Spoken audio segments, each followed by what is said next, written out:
Le sang coulait encore de ma gorge entaillée quand j'ai ouvert les yeux, non pas sur les néons froids de l'hôpital, mais sur le carrelage familier de la cuisine de ma mère à Paris. Les couteaux de boucher, ces lames aiguisées qui avaient dansé sur ma peau il y a un an, reposaient innocents sur le comptoir, luisant sous la lumière du matin. J'étais revenu, piégé dans ce corps de 28 ans, avant que la trahison ne me noie dans une mare de vin rouge et de regrets éternels. Ma meilleure amie, Élise, m'avait poignardé littéralement après m'avoir supplié de l'aider pour son mariage parfait. « Tu n'es pas assez esthétique, ma chérie », avait-elle ri, ses lèvres peintes en rose pâle, en me tendant le verre empoisonné qu'elle avait fait passer pour du champagne. J'avais bu, avalé le cyanide doux comme un baiser, parce que je l'aimais encore, cette vipère en robe de mariée. Et maintenant, je vivais à nouveau ce jour fatidique, le brunch de répétition, où tout avait basculé. Mon cœur battait la chamade, non pas de peur, mais d'une rage froide, sculptée dans les abysses de la mort. Élise allait payer. Pas avec des excuses larmoyantes ou des posts Instagram filtrés. Non, avec le feu purificateur de la vengeance, ce poison français que l'on appelle la revanche. Et cette fois, je ne serai pas la mariée d'honneur sacrifiée sur l'autel de la beauté éphémère. Filin, SS1. Paris, cette ville des lumières éternelles, m'avait toujours paru comme un écrin de velours pour mes rêves les plus fous. Mais ce matin de juin 2024, alors que le soleil filtrait à travers les rideaux de dentelle de mon appartement du Marais, je sentais l'air chargé d'une électricité différente. J'avais 28 ans, une carrière naissante en tant que styliste freelance pour des maisons de couture mineures, et une amitié que je croyais indéfectible avec Élise Laurent, l'héritière d'une famille de parfumeurs qui dominait les allées de la rue du Faubourg Saint-Honoré. Nous nous étions rencontrés à l'école des Beaux-Arts, liés par des nuits blanches à peindre des nuits et à vider des bouteilles de Bordeaux bon marché. Elle, avec ses cheveux blonds cascadant comme une pub pour L'Oréal, et moi, Camille Duval, aux boucles brunes indomptables et aux yeux verts qui trahissaient toujours mes tempêtes intérieures. Pourtant, dans ma vie précédente, celle qui s'était terminée dans un hurlement étouffé au milieu d'une fête de fiançailles où Élise avait révélé son vrai visage. Une vipère au croc doré, prête à mordre quiconque menaçait son trône. Le mariage avec Antoine Moreau, ce banquier aux épaules larges et au sourire de requin, était son ticket pour l'ascension sociale ultime. Et moi? J'étais l'obstacle. Pas parce que j'étais jalouse, Dieu m'en garde, mais parce que j'avais découvert son secret, les dettes colossales qu'elle accumulait pour entretenir son mode de vie, les mensonges à Antoine sur son passé, et pire, l'affaire qu'elle entretenait avec son propre beau-frère, un sculpteur raté nommé Julien, pour financer ses caprices. Tout avait commencé 3 mois avant la noce, lors d'un essayage chez Dior. Élise, radieuse dans sa robe de tulle et de perles, m'avait appelé en panique, « Camille, chérie, tu dois être ma demoiselle d'honneur. Sans toi, ce ne sera pas parfait. » J'avais accepté, évidemment, imaginant déjà les photos nous deux, bras dessus bras dessous, sous les arches de Notre-Dame. Mais au brunch de répétition, entourée de ses cousines siliconées et de ses amies influentes, elle avait changé d'avis. « Tu comprends, n'est-ce pas? Tu es génial, mais pas assez esthétique et pour les photos. Les filles ont voté, et franchement, avec tes courbes et tes taches de rousseur, ça ne colle pas au thème pastel. » Ces mots avaient atterri comme des gifles, devant un parterre de rires étouffés et de coupes de mimosa. J'avais ri, forcé, avalé la bile. Bien sûr, Élise. Je serai juste. En coulisses. Mais intérieurement, quelque chose s'était brisé. Plus tard, seul dans ma chambre d'hôtel, j'avais fouillé son téléphone emprunté par accident pendant qu'elle se changeait. Les messages avec Julien, « Tu l'as, ou je te quitte. » Elle sait pour les dettes. Non, je ne savais pas tout, mais assez pour la confronter. Le lendemain, elle m'avait invité à un dîner de réconciliation, servi avec un toast empoisonné. Le cyanide avait brûlé ma gorge comme de l'acide, et tandis que le monde s'assombrissait, j'avais vu son visage penché sur moi, serein, « Désolé, ma belle. C'était nécessaire. » Et maintenant, ressuscité dans ce corps encore intact, je marchais dans les rues pavées du Marais, l'air embaumé de croissants frais et de jasmin. Mon téléphone vibrait, un message d'Élise. Brunch à 11h chez La Durée. Ne sois pas en retard, on vote pour les robes des demoiselles. Bisous de cœur, mon sang se glaça, puis bouillonna. Cette fois, je serai là. Pas en victime, mais en bourreau masqué. J'arrivais à l'heure, vêtu d'une robe midi noire qui moulait mes formes sans les excuser, un choix délibéré, pour tester leur réaction. La Durée, avec ses macarons pastels et ses miroirs dorés, était bondée de Parisiens chics. Élise trônait au centre de la table ronde, entourée de ses acolytes, Sophie, la blogueuse mode aux lèvres pulpeuses injectées, Margot, l'héritière aux ongles manucurés, et Clara, la silencieuse qui observait tout. Antoine n'était pas là occupé avec la banque, avait-elle dit la veille. Camille. Viens t'asseoir. Élise se leva pour m'embrasser, ses lèvres effleurant ma joue comme un serpent. Tu as l'air fatigué. Une nuit blanche? Quelque chose comme ça, répondis-je, m'asseyant avec un sourire qui ne montait pas jusqu'à mes yeux. Des cauchemars récurrents. Les coupes de jus de fruits pétillaient. La conversation dévia vite vers les robes. Le thème est le romantique provençal, lavande et ivoire, expliqua Élise, étalant des échantillons de tissu. Les filles doivent être harmonieuses. Pas de distraction. Sophie ricana. Exactement. Imagine, une silhouette trop généreuse, et pouf, la photo est ruinée. Mon cœur se serra, mais je tins bon. Généreuse? Tu parles de moi, Sophie? Parce que si c'est le cas, dis-le franchement. On est entre amis, non? Un silence. Élise toussa. Oh, Camille, ne le prends pas mal. C'est juste. L'esthétique. Tu es belle, à ta façon. Mais pour les photos officielles. Les photos, répétai-je, sirotant mon jus. C'est tout ce qui compte, hein? Pas l'amitié, pas la loyauté. Juste l'apparence. Margot intervint, maladroite, écoute, on adore Camille, mais Élise a raison. Les invités sont des VIP. Un faux pas, et c'est la honte sur Insta. Je posai mon verre, le regard fixe sur Élise. Et si je refusais d'être en coulisses? Si je forçais ma place? Son sourire vacilla une fraction de seconde, assez pour que je voie la peur dans ses yeux bleus. Camille, chérie, c'est le mariage de ma vie.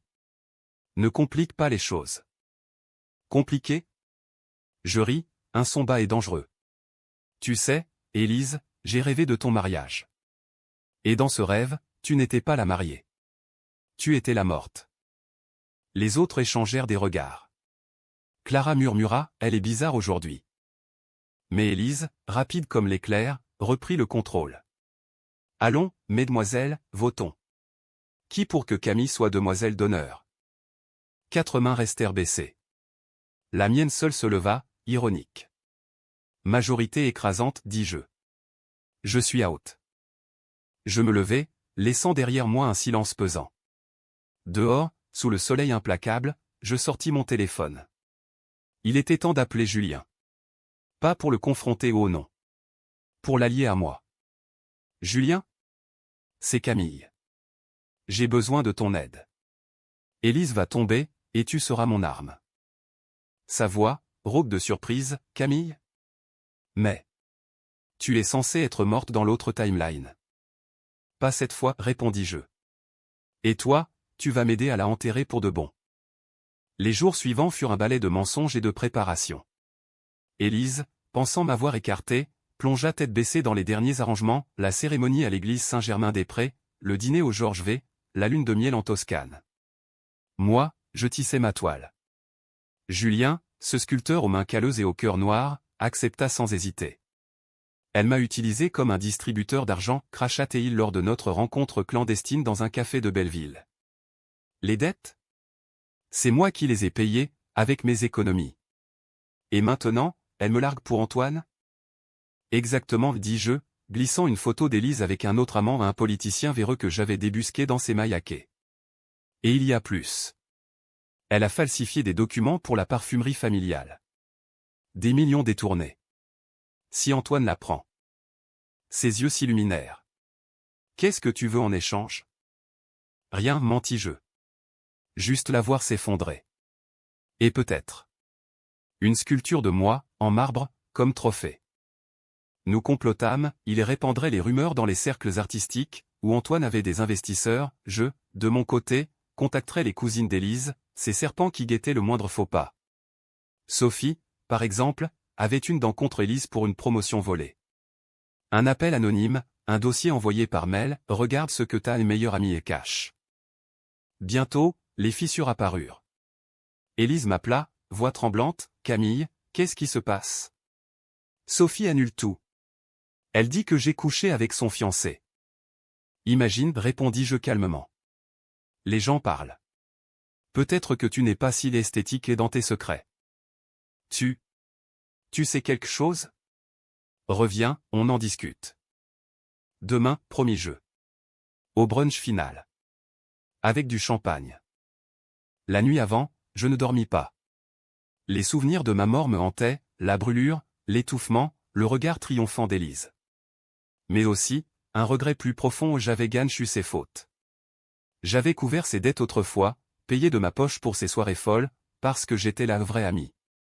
Le secret qu'elle change eut, pas seulement l'adultère, mais un avortement secret, financé par l'argent familial, qu'elle m'avait forcé à garder pour elle. Si ça sort, c'est la ruine, avait-elle pleuré. Et j'avais tu, jusqu'à ce que le silence me tue. Le matin du brunch final, je m'habillais comme pour un enterrement, tailleur noir, lèvres rouges sang.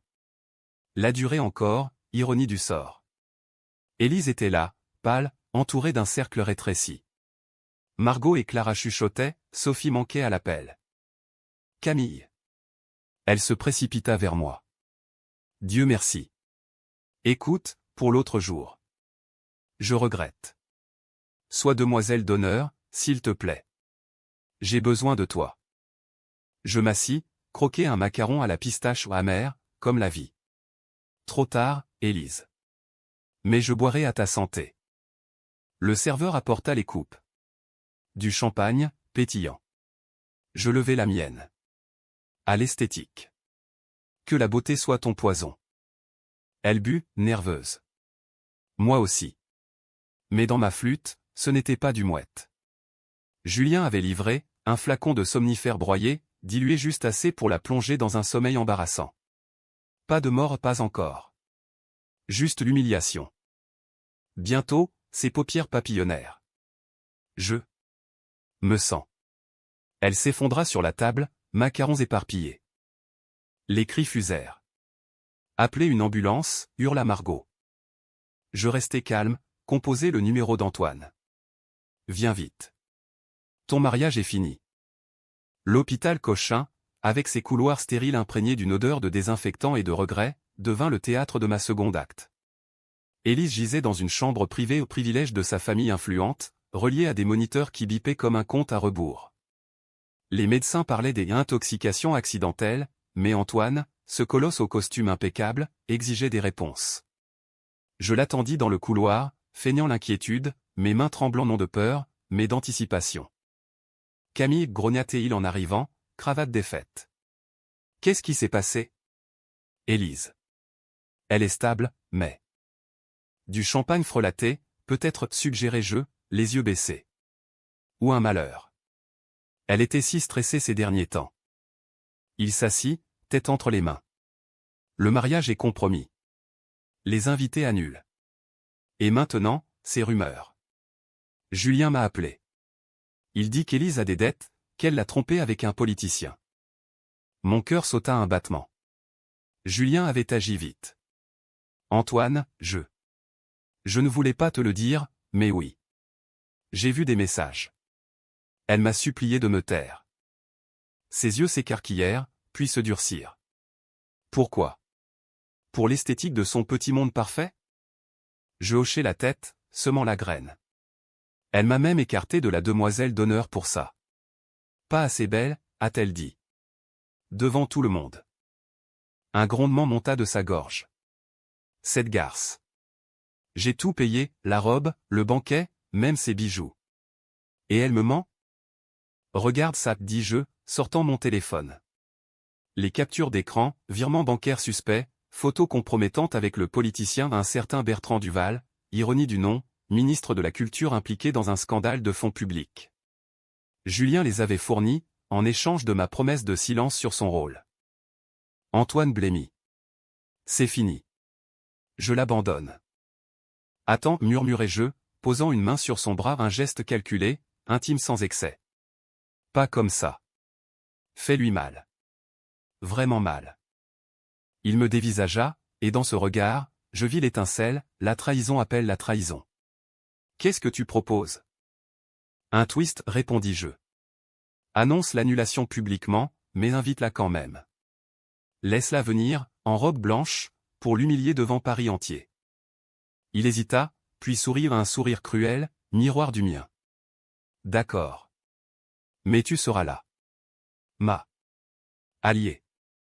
De retour dans mon appartement, je versai un verre de vin du vrai, cette fois. La phase 1 était accomplie, Élise isolée, son empire craquelait. Mais la vengeance n'est pas un sprint, c'est un opéra, avec des arias de douleur et des chœurs de regret. Je repensais à ma mort, après le poison, elle avait mis en scène un suicide. Pauvre Camille, si déprimée par le rejet, avait-elle sangloté aux funérailles, entourée de condoléances. Antoine l'avait consolée, la tenant dans ses bras tandis que mon cercueil descendait. Le secret qu'elle changeait au l'avortement, financé par un chèque falsifié sur le compte de la parfumerie était la clé. Si ça sortait, pas seulement le scandale, la prison pour fraude. Le lendemain, Élise sortit de l'hôpital, pâle comme un fantôme de Versailles. Elle m'appela, « Camille, reviens. Antoine est furieux. Il veut annuler. » Annuler, feignis-je la surprise. Viens chez moi. On prépare un plan. Son appartement haussmannien, avec ses tapis persans et ses vases Ming, puis le désespoir. Elle s'effondra sur le canapé en velours, robe de chambre en soie ouverte sur des bleus imaginaires. C'était toi, hein? Le somnifère. Je m'assis en face, jambes croisées. Peut-être. Tu m'as empoisonné une fois, Élise. Considère ça comme de l'équilibre. Ses yeux s'emplirent de larmes vraies, cette fois. J'avais peur. Tu allais tout dire à Antoine. Dire quoi? Les dettes? L'avortement? Ou l'argent volé à ton père? Elle se figea. Comment? J'ai mes sources, dis-je, sortant une enveloppe. Dedans, copie de chèque, mais, le dossier complet. Julien avait tout. Imagine si ça arrive sur le bureau de la police. Non, Camille. S'il te plaît. J'ai fait ça pour nous, pour notre amitié. Tu étais comme ma sœur. Ta sœur? Je ris, amer. Tu m'as tué pour ton esthétique, Élise. Pour des photos parfaites. Et maintenant, tu implores? Elle rampa presque à mes pieds. Je te donnerai de l'argent. La moitié de la parfumerie. Tout. Trop tard pour les pots de vin, répondis-je. Mais je peux t'offrir une sortie honorable. Accepte l'annulation. Dis à Antoine que c'est toi qui romps. Et disparais de Paris. Elle hocha la tête, brisée. D'accord. Merci, Camille. Je partis, la laissant à ses illusions. Mais en sortant, j'envoyai un texto à Antoine, elle sait que tu sais. Pousse-la à bout. Les semaines suivantes furent un tourbillon de ragots parisiens. Le Figaro titrait, scandale chez les Laurent, dette et trahison avant le Louis. Sophie, vindicative, postait des stories scriptées, certaines mariées portent mieux le blanc. Des mensonges. Clara, la silencieuse, murmura aux oreilles influentes, Margot annula les réservations de fleurs. Élise tenta de se battre. Elle organisa une soirée de réconciliation, un piège évident pour regagner Antoine. Je m'y rendis, en tant qu'invité surprise. L'hôtel Plaza Athénée, lustre en cristal et jazz feutré. Elle portait une robe rouge sang, tentative pathétique de séduction. Antoine roucoulatait elle en le voyant entrer. Écoute-moi. C'était un malentendu. Il la toisa, froid. Un malentendu? Comme falsifier des chèques? Ou coucher avec Bertrand pour un contrat? Les invités retinrent leur souffle. Élise pâlit. Antoine, non. Et Camille, poursuivit-il, me désignant. Tu l'as humilié publiquement. Pas assez esthétique. C'est ça, ton amour? Les murmures enflèrent. Un flash, un paparazzi infiltré. Demain, ce serait en une. Élise se tourna vers moi, suppliante. Camille, dis-lui que c'est faux. Je m'avançai, voix douce comme du poison. Faux? Comme ton champagne, Élise. Le silence fut assourdissant. Elle s'effondra en larmes, fuyant la salle sous les regards. Antoine me serra la main, merci. Tu es une amie. Mais au fond de moi, la rage grondait encore. Ce n'était pas assez. La trahison était plus profonde, dans ma vie passée, après ma mort, elle avait hérité de mes designs, les vendant comme siens à une maison de couture. Mon nom effacé, mon talent volé. Le secret ultime, elle avait saboté ma carrière en répandant des rumeurs de plagiat. Il était temps pour l'acte 3, la confrontation finale. J'appelais Julien. Prépare la sculpture. Et le vrai poison. L'été parisien s'étirait comme une toile de maître, lourd d'humidité et de non-dits. Les quais de Seine bruissaient de touristes ignorant les drames qui se nouaient dans les salons feutrés des 7e arrondissements. Élise avait fui dans la maison familiale de Provence, prétextant une retraite spirituelle, mais je savais, elle complotait. Un mail anonyme, le mien, m'avait averti, elle contactait un avocat pour contester l'annulation, menaçant de révéler les secrets d'Antoine. Des secrets que j'avais inventés, bien sûr, une liaison avec une stagiaire, des fonds offshore. Julien, mon marionnettiste complice, avait fourni les faux documents. Je décidai de frapper en Provence. Un billet TGV pour Avignon, puis une location de voiture ou une décapotable rouge, symbolique. La route serpentait à travers les champs de lavande, violettes comme les bleus d'une âme meurtrie. La villa des Laurents, perchée sur une colline dominant le Rhône, était un bastion de pierre blonde, avec vignes et piscines miroitantes. J'arrivai au crépuscule, le ciel saignant d'orange. Le majordome, un vieux renard nommé Henri, me fit entrer avec suspicion. Mademoiselle Duval ? Madame n'attend personne. Dites-lui que c'est pour l'esthétique, répondis-je, un sourire en lame de rasoir. Élise descendit l'escalier en robe de lin blanc, pieds nus, un verre de rosé à la main. Ses cheveux blonds en désordre, son maquillage défait, la première fois que je la voyais ainsi, vulnérable. Camille ? Qu'est-ce que tu fous ici ? Je viens pour clore le chapitre, dis-je, m'asseyant sur un fauteuil en osier sans y être invité. Tes avocats ? Mauvaise idée. Antoine est prêt à tout brûler. Elle s'assit en face, jambes croisées, un éclat de défi dans les yeux. Tu crois que tu as gagné ? Tu n'es rien, Camille. Une styliste ratée, trop grosse pour les podiums. Je t'ai fait une faveur en t'écartant. Ces mots me transpercèrent, écho de ma mort. Une faveur ? Comme me tuer. Elle rit, nerveuse. C'était un accident. Le poison. Trop dosé. Mais avoue, tu étais jalouse. De mon mariage, de ma vie. Ta vie ? Je sortis l'enveloppe, la jetai sur la table basse. Basée sur des mensonges. L'avortement, souviens-toi, celui que tu m'as forcé à cacher. Le chèque falsifié. Et mes designs ? Vendus sous ton nom à Chanel. La collection Élise Laurent, disait-il. Mon talent, ton trophée. Elle blêmit, feuilleta les preuves. Comment ? Julien ? Ce traître ? Non, mentis-je. Moi. J'ai tout. Et si tu respires un mot, ça va au procureur. Un silence, rompu par le chant des cigales. Puis, elle se leva, marcha vers le bar, versa 2 verres. D'accord. Tu veux quoi ? L'argent ? La parfumerie ? Justice, répondis-je, prenant le verre qu'elle tendait. Du rosé, frais et innocent. Ou pas, bois avec moi. À l'amitié. Elle hésita, puis but. Je bus aussi. Camille, je regrette. Vraiment. Moi aussi, dis-je. J'aurais dû te voir venir. Les minutes passèrent. Elle chancela, porta une main à sa gorge. Qu'est-ce que ?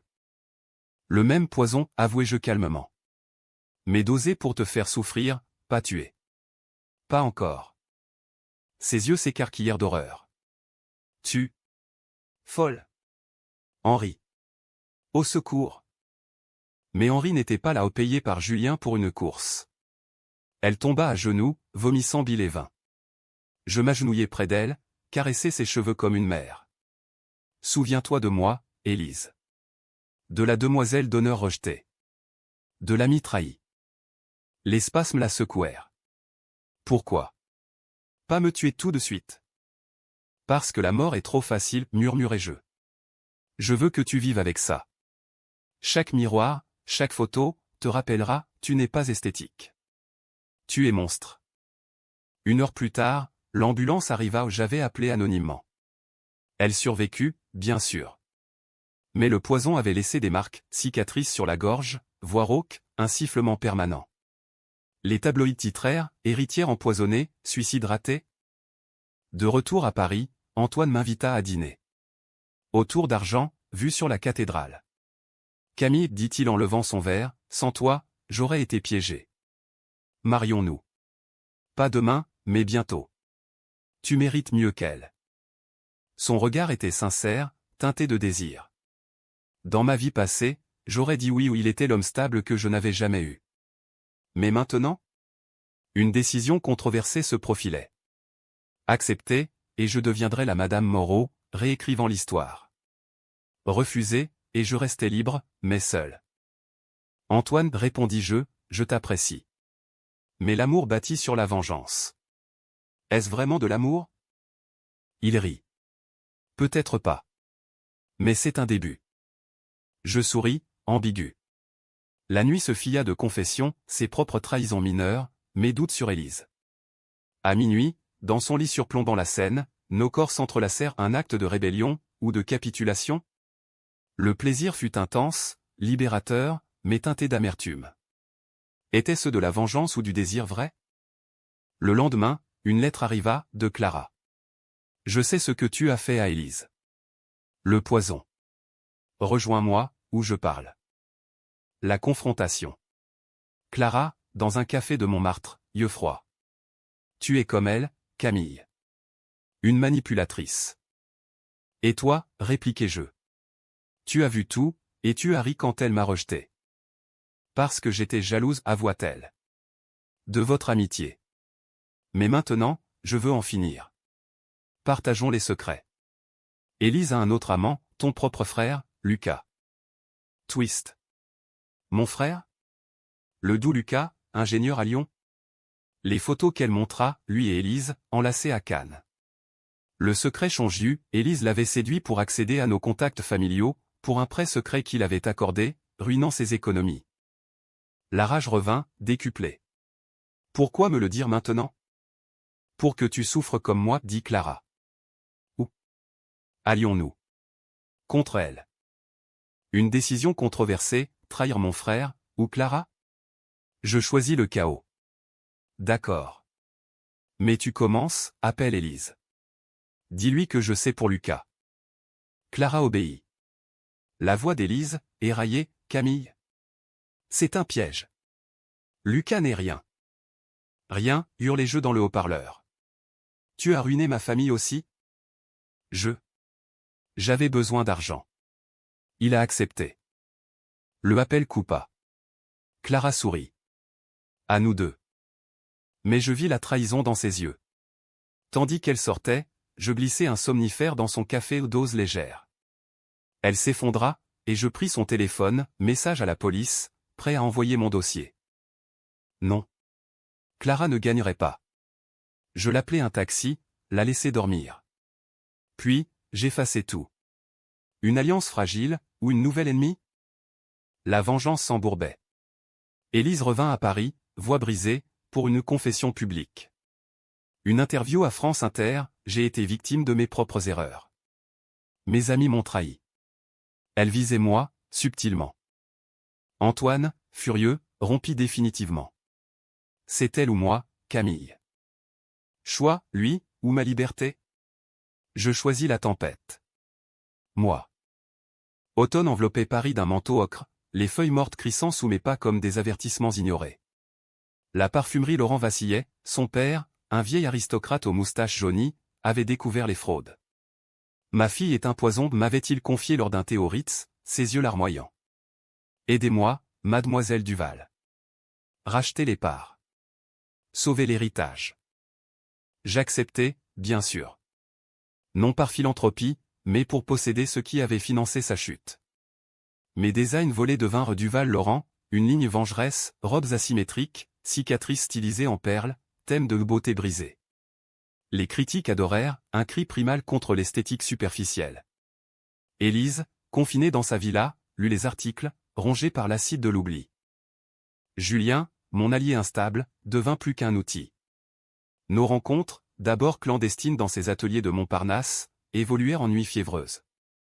Tu es une déesse vengeresse, murmura-t-il, ses mains modelant mon corps comme de l'argile.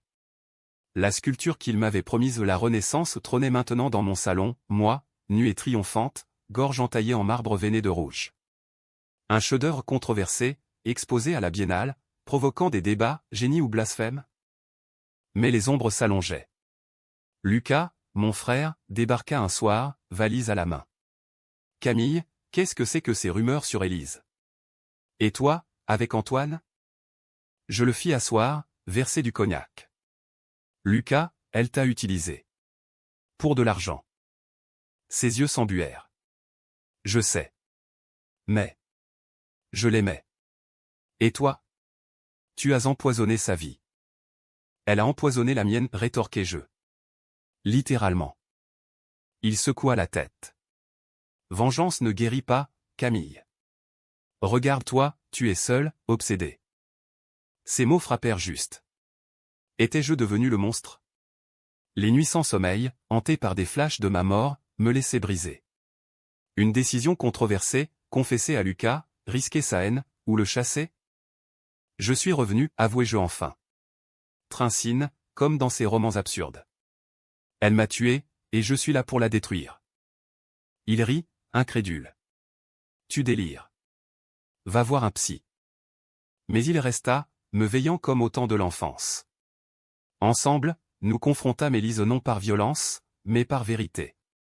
Un appel vidéo, elle, amaigrie, dans sa chambre au mur tapissé de photos de son mariage avorté. Lucas, gémit elle. Camille. Pardon. Pas à moi, dit-il. À elle. Je fixai l'écran. Rends-moi mes designs. Avoue publiquement. Et disparaît. Elle hocha la tête, vaincue. D'accord. Mais. Pourquoi tant de haine? Parce que tu m'as volé ma vie, répondis-je. 2 fois. L'interview suivit, Élise, voix rauque, sur BFM, j'ai trahi mes amis. Camille Duval est la vraie créatrice derrière ma collection. Je lui dois tout. Scandale. Ma ligne explosa, commande de Tokyo à New York. Antoine revint, suppliant, mariage? Maintenant? Non, dis-je. Mais une collaboration. Tes fonds, mon talent. Il accepta, amer mais admiratif. Clara, sentant le vent tourner, s'excusa par mail, oublie-moi. Je pars à Berlin. Julien proposa, fuyons. Vers l'Italie. Laisse Paris pourrir. Tentant. Mais la vengeance n'était pas finie. Le twist approchait, un paquet anonyme de Clara? Dedans, une lettre, Élise n'est pas la seule. Ton père, Camille, avait une liaison avec ma mère. Tu es ma demi-sœur. Mensonge? Vérité? Le choc me plia en deux. Appel frénétique, mon père, défunt, ne pouvait nier. Mais des photos jaunies confirmaient, lui et la mère de Clara, dans les années 80. La trahison ultime, ma famille, fracturée avant ma naissance. Élise savait? Non, mais Clara l'avait utilisée pour me briser. Furie. Je volai vers Berlin, pistéant Clara dans un squat artistique. Sœur, hurlai-je en la plaquant contre le mur. Ou menteuse? Elle rit, yeux fous. Les deux. Élise m'a payé pour te surveiller. Mais maintenant, je veux ta part. Lutte. Ses ongles sur mon visage, mes poings sur son ventre. La police intervint, agression mutuelle. En cellule, face à face, nous parlâmes. Pourquoi, demandai-je. Parce que tu as tout pris, cracha-t-elle. L'amitié, le succès. Père t'a choisi. Révélation, mon père avait su pour l'enfant de sa maîtresse, mais m'avait élevé seul. Clara, abandonnée. Compassion? Non. Alors venge-toi proprement, dis-je. Pas comme une lâche. Libérés, nous signâmes une trêve, elle en Europe de l'Est, moi à Paris. Mais le doute rongeait, étais-je bâtard d'une trahison plus ancienne? De retour, Julien m'attendait. Partons. Oublie. Non, décidai-je. Je finis ce que j'ai commencé. La confrontation finale avec Élise, Noël, à la villa. Neige rare en Provence, couvrant les vignes d'un voile pur. Elle m'ouvrit, fragile ampulle de cachemire. Camille. Pour Noël? Pour Clore, dis-je, entrant. Lucas et Antoine attendaient dehors, témoins. Je sais pour Clara, mentis-je. Ton complice. Non, protesta-t-elle. C'était Sophie. Elle a tout orchestré pour l'héritage. Twist, Sophie, la blogueuse, la vraie matoise. Elle avait poussé Élise à me rejeter, à m'empoisonner, pour s'emparer de la parfumerie. Fureur partagée. On l'arrête ensemble, proposai-je. Élise accepta, larmes aux yeux. Pardon. Vraiment. Pour la première fois, je la crus. La vengeance, ce feu, s'éteignait en cendres tièdes. L'hiver 2025 s'installa, impitoyable, avec des vents glacés balayant les boulevards haussmanniens. Sophie Moreau au nom, Sophie Laurent par alliance lointaine devint la cible finale. Cette vipère aux injections parfaites avait tout manipulé, les rumeurs, les dettes gonflées, même le poison fourni par un contact dans le milieu pharmaceutique. Élise, brisée mais lucide, nous livra les preuves, enregistrements, virements. Elle voulait tout, la parfumerie, Antoine, moi en ruine. Nous frapperions au gala de la mode, au carrousel du Louvre. Thème, beauté éternelle. Ironie suprême. Je portais ma création, une robe noire ajourée, révélant des cicatrices stylisées hommage à ma gorge entaillée. Élise, en blanc virginal, voilée comme une veuve. Antoine, mon cavalier, costume bleu nuit. Lucas, discret, filmait. Sophie trônait au podium, saluant la foule de flash. Son discours, l'esthétique n'est pas superficialité, c'est pouvoir. Applaudissements. Puis, mon entrée. Micro en main, vraiment, Sophie? Le pouvoir de trahir? De tuer pour un empire? Silence. Je projette les preuves, vidéo d'elle ordonnant d'éliminer Camille, chèque falsifié. La foule murmure, puis hurle. Sophie blêmit. Mensonge. Élise, la jalouse. Élise s'avance, non. C'est toi qui m'as forcé. Le poison, c'était ton idée. Chaos. La police, alertée par Lucas, surgit. Sophie menottait, criant « Vous êtes toutes des monstres. Pas assez belles pour le monde. » Les flashs crépitent. Titre, scandale mode, meurtre pour mannequin. Moi? Libéré. La ligne Duval-Laurent explose, contrat avec Vuitton, couverture Vogue. Julien propose le mariage, à Florence. Finissons bien. Antoine, gentleman, s'incline, bonne chance, Camille. Tu mérites la paix. Lucas embrasse mon front, fier de toi. Même si c'était fou. Élise? Elle part en thérapie, à Genève. Une lettre, merci de m'avoir sauvé de moi-même. Ami? Peut-être. La vengeance, ce cycle, s'achève en happy end ambigu, je vis, triomphante, mais marquée. Paris, ma ville, brille à nouveau non comme écrin, mais comme champ de bataille conquis. Et moi, Camille Duval, ressuscité, lève un verre au fantôme que j'étais. À l'esthétique de la revanche, éternelle, impitoyable, française jusqu'à l'os.